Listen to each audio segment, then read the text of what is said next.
नमस्कार छात्रों, मैं विनय कुमार द्विवेदी आपको कक्षा 9वीं हिंदी माध्यम का सामाजिक विज्ञान विषय अध्याय 9 रूसी क्रांति को पढ़ाने जा रहा हूँ।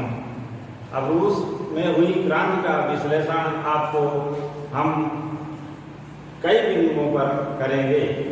यूरोप के सबसे पिछड़े औद्योगिक देशों में रूस में यह समीकरण उलट गया।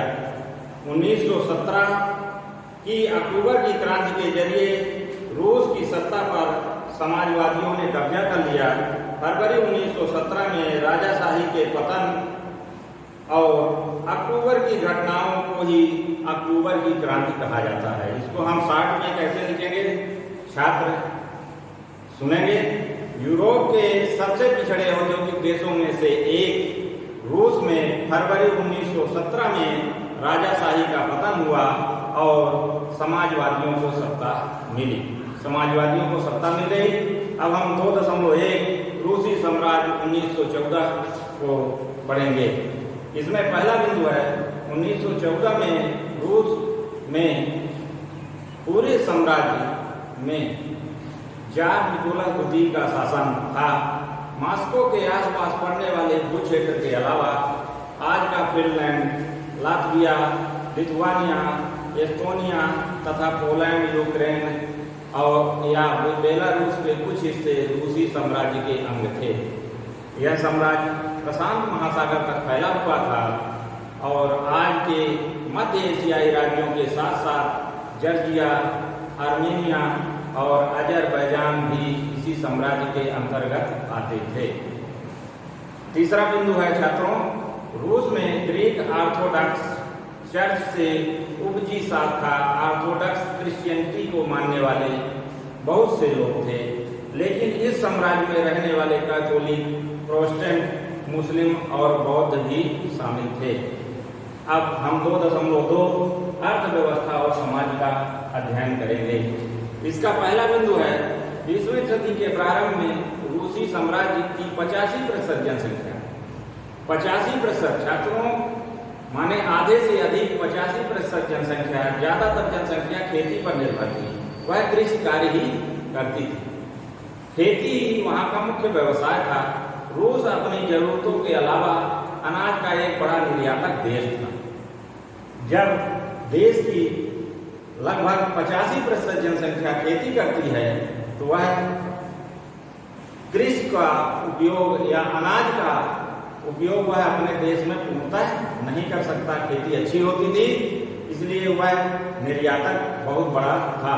माने दूसरे देशों को खेती का कुछ भाग या अनाज का एक बड़ा भाग बेचता था।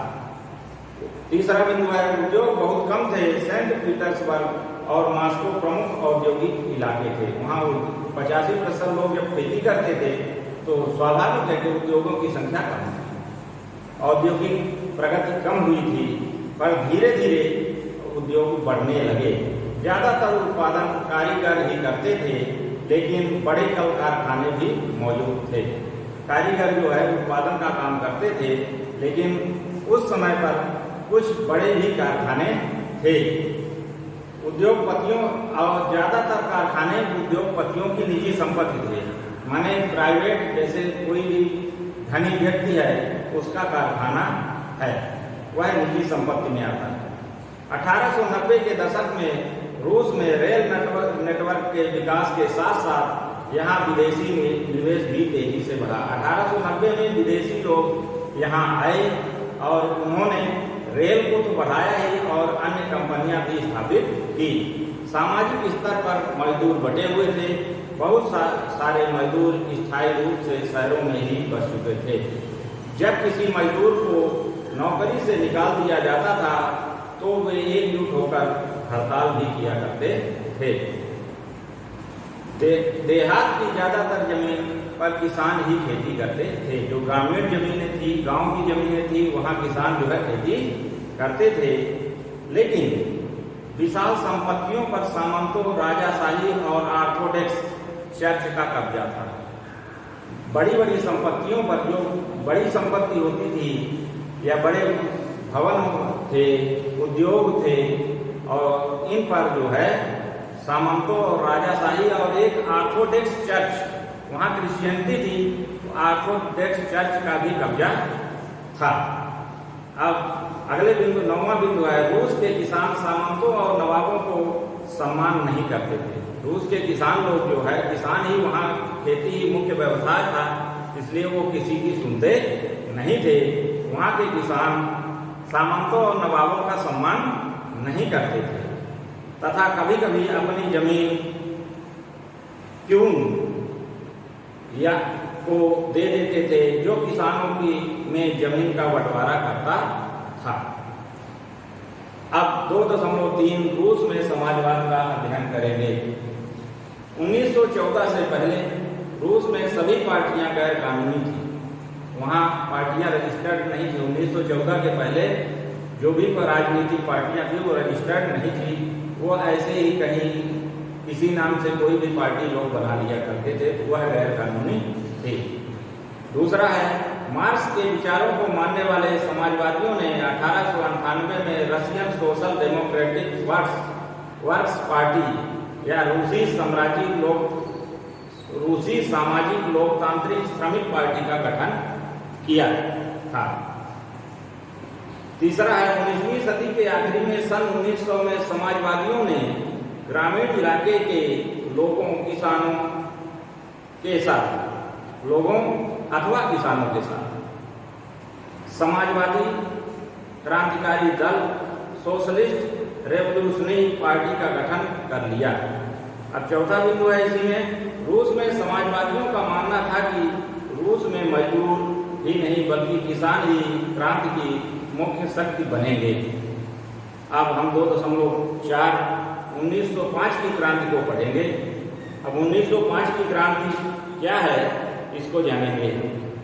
रूस में निरंकुश राजाशाही था, जार राष्ट्रीय संसद के अधीन नहीं था।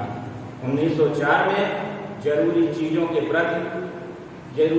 की कीमतें बढ़ने से, माने 1904 में जरूरी चीजें जो रोजमर्रा की जिंदगी में हमारे उपयोग में आती है उनकी कीमतें बढ़ गई तथा मजदूरों को नौकरी से निकाला जाने लगा। इसी पर वहाँ के मजदूरों ने आंदोलन कर दिया और आंदोलित होकर के वहाँ पर काम बंद कर दिया। अब अगला बिंदु है, पादरी गैपान के नेतृत्व में मजदूरों का एक जुलूस विंटर पैलेस, जार का महल, विंटर पैलेस जो है जार का महल था, के सामने पहुंचा तो पुलिस और कोसेक्स ने मजदूरों पर हमला बोल दिया।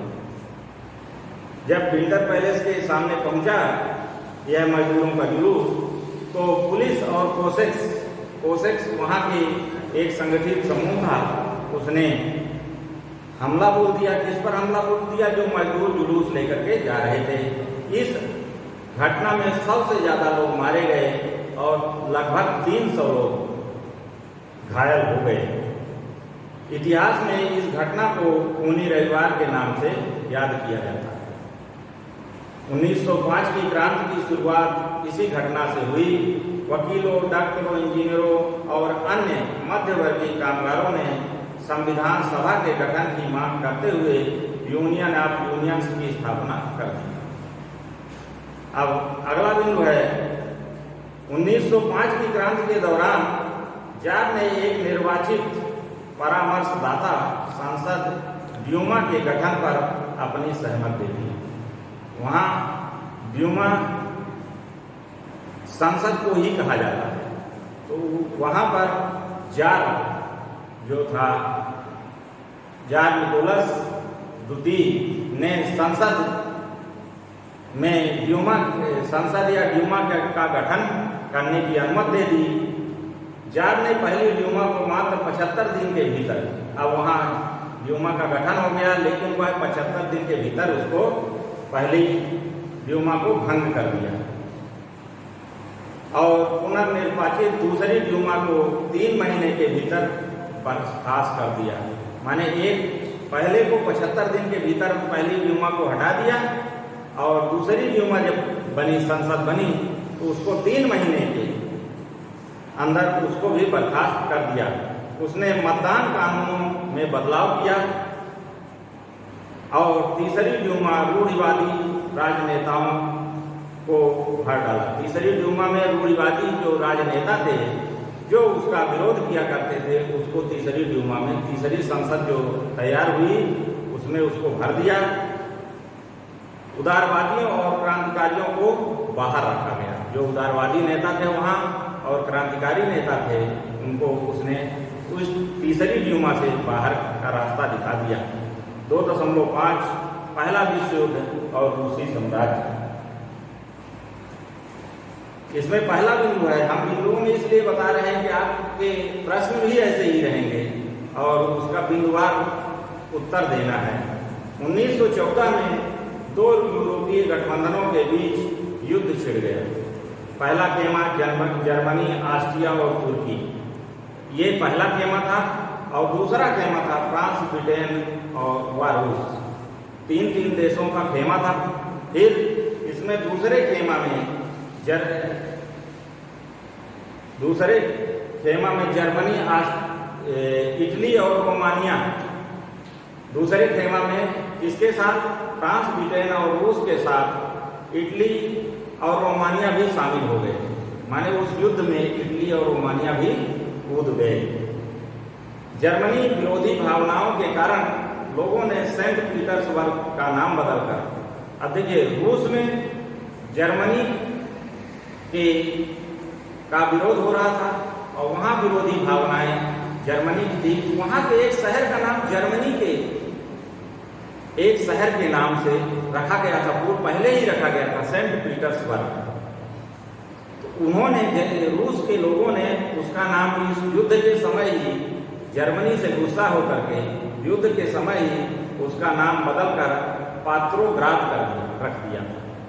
सेंट पीटर्सबर्ग का नाम बदलकर पात्रोग्राद रख दिया, क्योंकि सेंट पीटर्सबर्ग जर्मन नाम था। हम बताए ना कि जर्मनी का एक शहर है, आज भी उसका नाम है।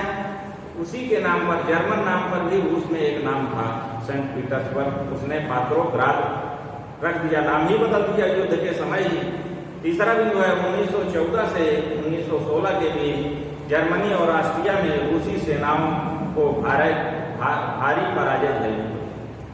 1914 और 16 के बीच जर्मनी और ऑस्ट्रिया में वहाँ की रूसी सेना हार गई, क्योंकि रूसी सेना के पास आधुनिक हथियार नहीं थे।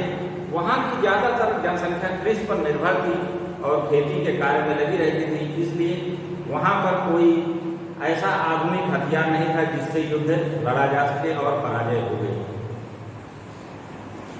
बाल्टिकर समुद्र में जर्मनी का कब्जा हो जाने से औद्योगिक आपूर्ति बंद हो गई, उद्योग और कारखाने ठप पड़ गए। 1916 तक रेलवे लाइन टूटने लगी, अनाज की किल्लत होने लगी, मजदूरों और किसानों ने दंगा शुरू कर दिया। धन्यवाद।